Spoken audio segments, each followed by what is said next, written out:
That's a sort of feeling that we've seen from Nepal, and that's the energy the West Indies need to bring with their youngsters in the field.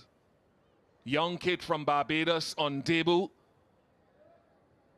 fielding in those hot spots at backward point. And 𝗓𝗟𝗪𝗘 goes for 7, 43 for 3.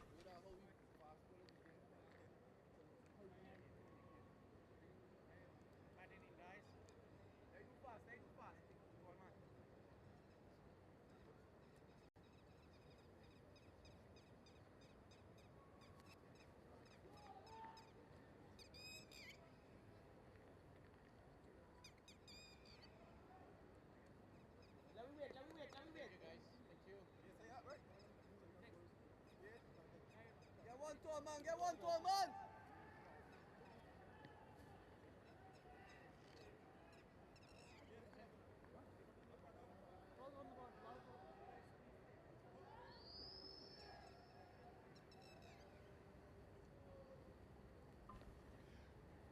𝗪𝗘𝗦𝗧𝗜𝗓 in at 5.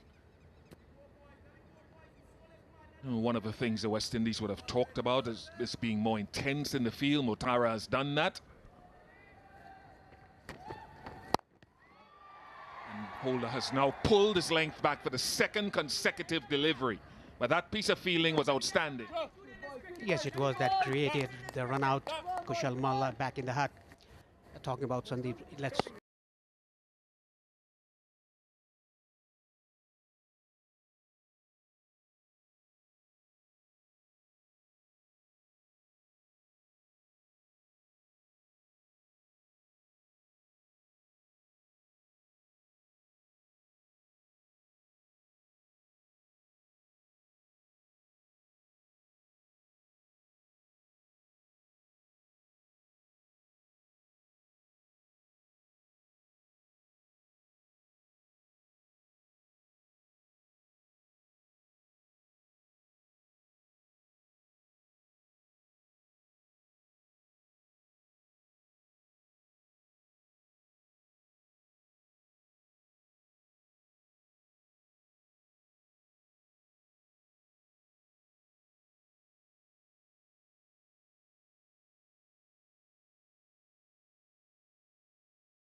For a fellow left arm.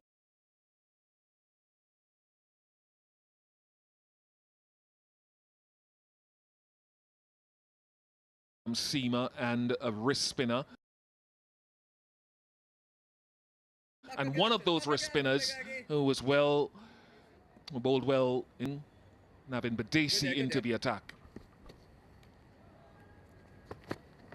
Oh yes, Navin, sweet. Very good start, very left arm from the first game. Took 3 wickets in the first game.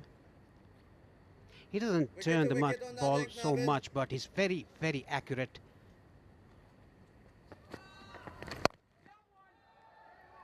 And bowls a good length.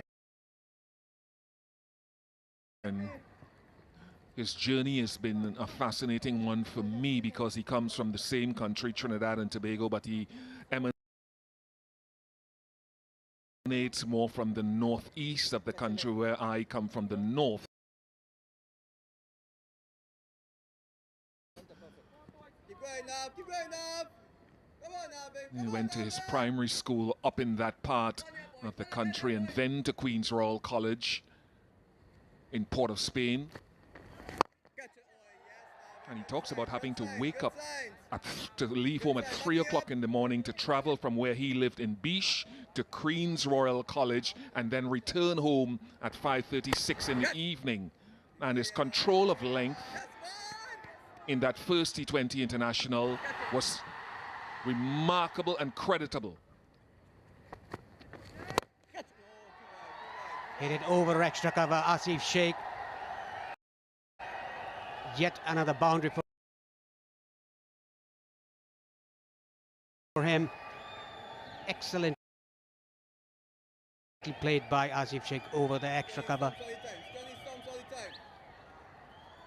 This was slightly fuller delivery by